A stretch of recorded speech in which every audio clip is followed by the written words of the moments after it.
Today we're going to be hearing member statements by the honourable members for the districts of Exploits, Torngat Mountains, Stephenville-Port, Placentia West-Bellevue, and Terra Nova. The Honourable, the member for Exploits. Hear, hear. Hear, hear. Thank you, Mr. Speaker. Mr. Speaker, I rise in this honourable house today to acknowledge Mr. Arthur Snow of Botwood and his 60 years of voluntary service with the Botwood Lions Club, for which he was presented with an award for long-time service, the Milestone Chevron Award from Lions International in October of 2017. Art's interest in the Lions Club was initiated at an early age when his family received a gift of kindness from the Botwood Lions Club. In 1952, Art's family home burned to the ground, which was devastating to all 12 people in his family. The Lions Club of Botwood compassionately gave his father $1,500 towards rebuilding their home. Art joined the Botwood Lions Club some years later and has been an energetic Lion ever since.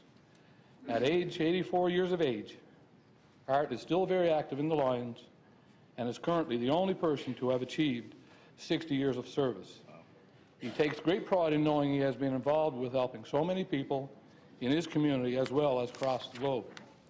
Mr. Speaker, I ask all honourable members to join with me in congratulating Mr. Art Snow for his 60 years of service to the Botwood Lions Club. Hear, hear. Hear, hear. The Honourable, the member for Torngat Mountains. Thank you, Mr. Speaker. I rise today to recognize Dr. Rollick, a well-known and respected obstetrician and gynecologist who retired at the end of 2017 after many years of service to the residents of Labrador. Dr. Rollick, who came to Canada from Poland, spent 50 years as a health professional.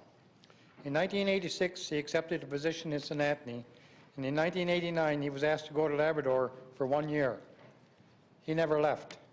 He says he stayed because of the beautiful land and the wonderful people. It's hard to say how many babies Dr. Rollick has helped deliver, but it is estimated to be in the thousands, including those from the communities in my district, Torngat Mountains. In fact, Dr. Rollick delivered my own children and several of my grandchildren. Dr. Rollick's patients describing as compassionate and caring. His colleagues at Lab Grenfell Health say he has an incredible work ethic and a positive role model for younger doctors. While he is retired from full service, he continues to do some clinical work at the Labrador Health Centre. Mr. Speaker, I ask all members to join me in thanking Dr. Rollick for his dedication to the families in Labrador.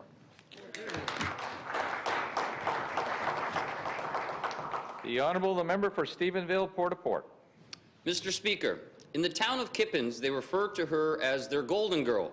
The rest of the province and the national and international swimming community know her as Katarina Roxon. The highly accomplished Paralympian has represented Canada in Beijing in 2008, London in 2012, and Rio in 2016. She took home a gold medal from the Games in Rio, which followed her dominant performance at the Para-Pan Am Games, where she took home 6 medals. In addition to her success in the pool, Katarina is a true role model for young women and athletes across the country. For the past 3 years, Katarina has served on the Provincial Advisory Council for the Inclusion of Persons with Disabilities and has represented the Canadian Paralympic Committee, the Canadian Olympic Committee, and the War Amps of Canada at speaking engagements across the country. Katarina's latest accolade was being named to the Order of Newfoundland and Labrador. Mr. Speaker, I recently had the honour of joining Katarina and her family at Government House, where at the age of 24, she became the youngest person to receive this prestigious award. I ask all members to join me in congratulating Katarina Roxon on receiving the Order of Newfoundland and Labrador and wish her all the best as she heads to the 2018 Commonwealth Games in April. Thank you.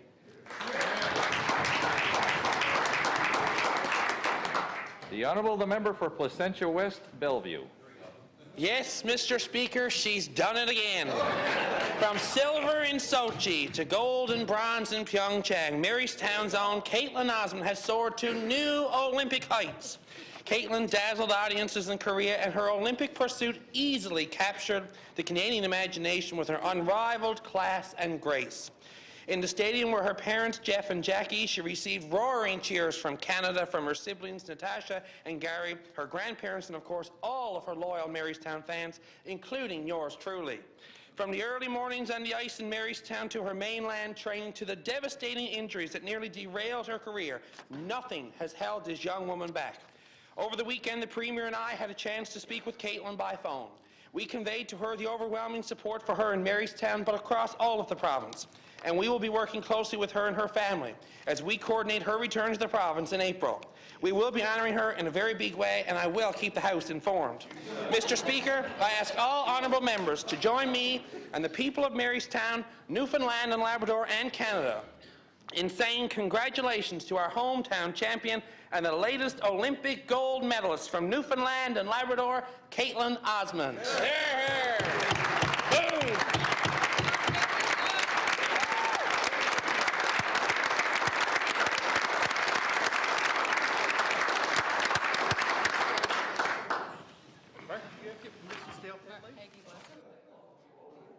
The Honourable, the member for the District of Terra Nova.